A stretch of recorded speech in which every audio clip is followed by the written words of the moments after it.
Salut à toi aventurier et bienvenue dans ma taverne. Ça fait un petit moment qu'on s'est pas vu. Ouais, il y a eu un petit peu... pas mal de petits trucs, hein, t'inquiète pas. Donc là, aujourd'hui, tu viens parce que t'as peut-être vu ce qu'il y avait à l'entrée de la taverne. On va parler un petit peu de Flesh and Blood en général. Et surtout, voilà, de ce qu'on peut jouer en fait, dans Flesh and Blood. Plusieurs chapitres vont être abordés dans cette vidéo, dans cette discussion. Donc voilà, prends-toi un siège, tiens, voilà une bière pour toi, et c'est parti. Donc dans Flesh and Blood, hein, tu le sais bien, il n'y a qu'une seule condition de victoire, c'est de réduire les points de vie de l'adversaire à 0. Cependant, hein, il existe plusieurs moyens d'y parvenir qui peuvent être résumés en 3 grands archétypes de decks. Premièrement, les decks Go Wide. En général, il s'agit de decks agressifs qui tentent de jouer plusieurs attaques avec Go Again afin de rendre leurs attaques difficiles à défendre. En général, ces decks jouent beaucoup de cartes rouges avec une agressivité maximale et ont tendance à jouer principalement des cartes à faible coût pour compenser. Et les cartes qui font 4 de dégâts ont tendance à être donc cruciales car c'est le seuil où tu fais le plus de dégâts, même si ton adversaire bloque pour 3. Ce qui est souvent considéré comme le blocage moyen dans Flesh and Blood. L'un des points forts de ces types de decks, qu'il est assez difficile pour ton adversaire de savoir exactement combien de dégâts tu vas lui faire subir, si bien qu'il finit par mal bloquer, tout simplement. Parmi les cartes courantes, on peut citer Ravenous Rebel, Scare for a Scare et Snatch. Si tu aimes l'idée de lancer une rafale de coups afin de submerger les défenses de ton adversaire, cherche pas plus loin que les decks Go Wide. Les decks Gotal sont l'inverse. Plutôt que de jouer plusieurs petites attaques, ces decks essayent de jouer une seule grosse attaque pour écraser l'adversaire. Ils essayent d'utiliser des cartes qui rendent la défense de l'adversaire plus difficile et qui augmentent considérablement leurs attaques. Ces decks ont également tendance à compter sur les effets on-hit pour aider à faire pression sur les adversaires. L'un des points forts de ces types de decks est que tu peux clore les parties facilement car ton adversaire est généralement incapable de se défendre efficacement. Plus encore que les decks de type Go Wide, ces decks ont tendance à se baser sur leurs cartes et leurs capacités de classe, plutôt que sur les options génériques agressives. Parmi les exemples de finishers classiques des decks Gotal, citons Alpha Rampage, Crippling Crush et Arknight Ascendancy. Si tu aimes l'idée de préparer une seule et énorme attaque pour écraser ton adversaire, les decks Gotal sont faits pour toi.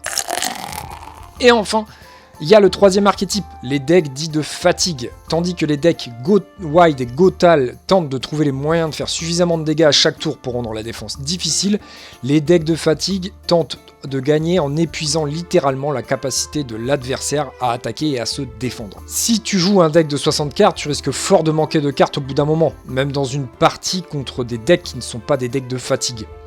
Lorsque tu joues contre un style de deck qui a tendance à activement épuiser tes options, tu peux parier qu'il y a des chances de réussir si tu n'es pas préparé.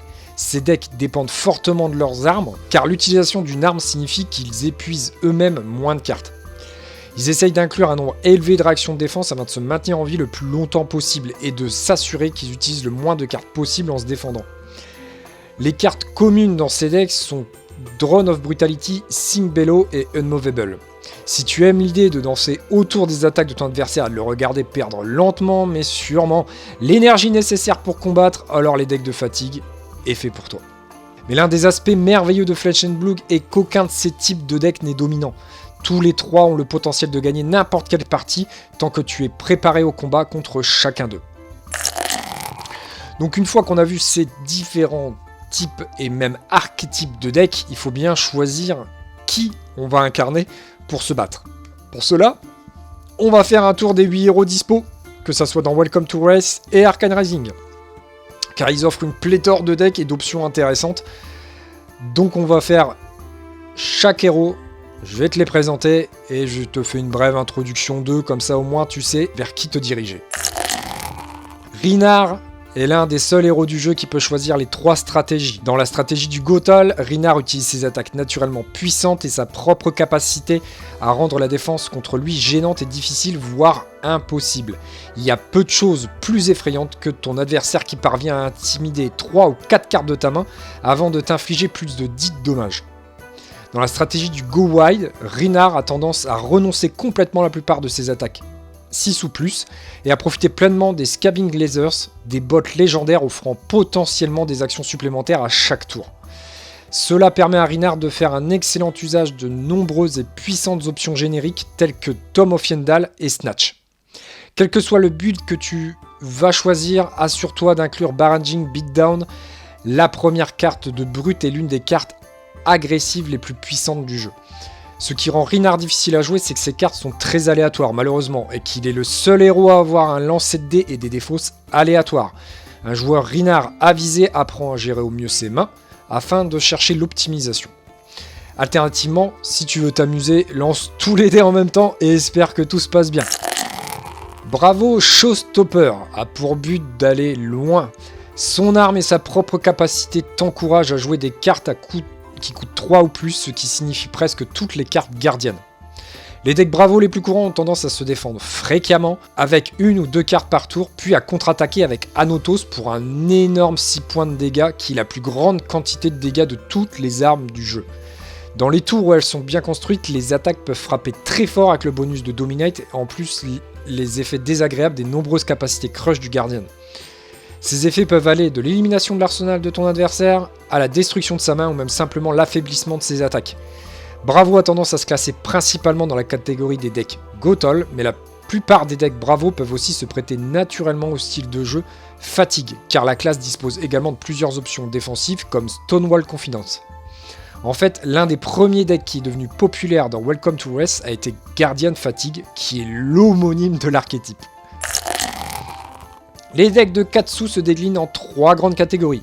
Les decks agressifs, de type Go Wide qui s'appuie fortement sur des combos, ou les decks plus défensifs de type Fatigue qui tentent l'approche de la mort par les 1000 coups d'Harmonized Kodachi, ou encore celles qui se situent au milieu. Le premier type de deck est assez simple. Essaye d'assembler 2 morceaux d'un combo dans ta main, trouve un moyen de déclencher la capacité de Katsu à obtenir la 3ème, et vas-y. Un combo avec Leg Tape rouge peut infliger jusqu'à 18 de dégâts, ce qui est bien plus que ce que la plupart des autres decks peuvent faire de manière constante.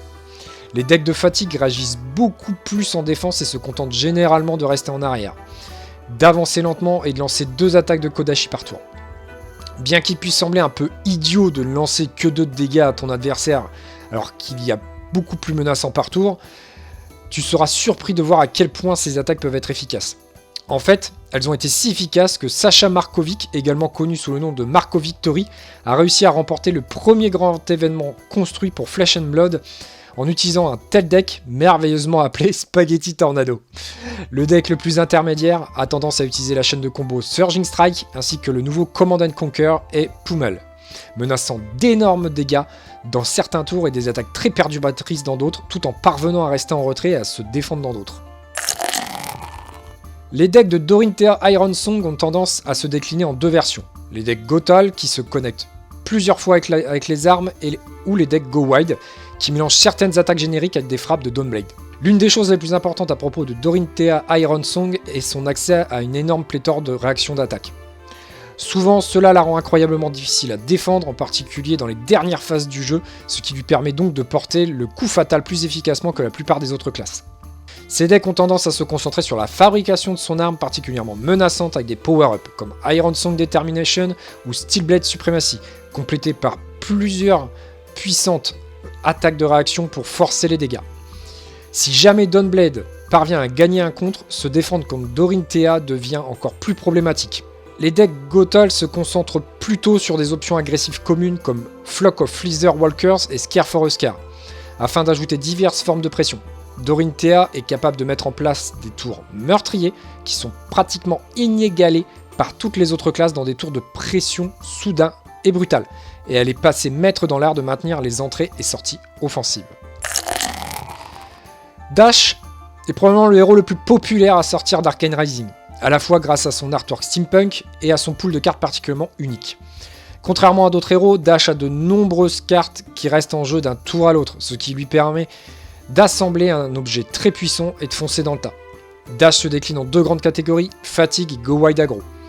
Les Go Wide Aggro utilisent principalement la large gamme d'attaques puissantes avec boost disponible en mélangeant quelques-unes des actions génériques les plus puissantes comme Enlightened Strike, et en complétant le tout avec des objets agressifs qui lui permettent de lancer un nombre fou d'attaques par tour.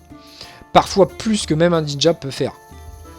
La version fatigue repose davantage sur l'utilisation combinée de Teklo Plasma Pistolet et de Induction Chamber pour permettre de tirer plusieurs coups par tour tout en utilisant un large éventail de cartes défensives comme Dissipation Shield et afin de vivre assez longtemps pour surpasser l'ennemi. Azalea peut jouer Gotal et Go Wild dans un seul deck. Grâce à sa pléthore de flèches bon marché, Azalea est capable de jouer sans trop d'inquiétude avec beaucoup de cartes génériques rouges les plus agressives, en utilisant ses puissantes attaques de flèches afin de menacer à la fois les dégâts et potentiellement d'autres effets gênants. Simultanément, avec une configuration correcte, Azalea peut utiliser des cartes comme Tekayem et Nimblism afin de placer une flèche énorme avec Dominate, pour empêcher l'adversaire de se défendre efficacement et de te permettre de sécuriser ton attaque. Azalea a tendance à être un peu avide de cartes, et elle n'est pas aussi efficace en défense que les autres héros.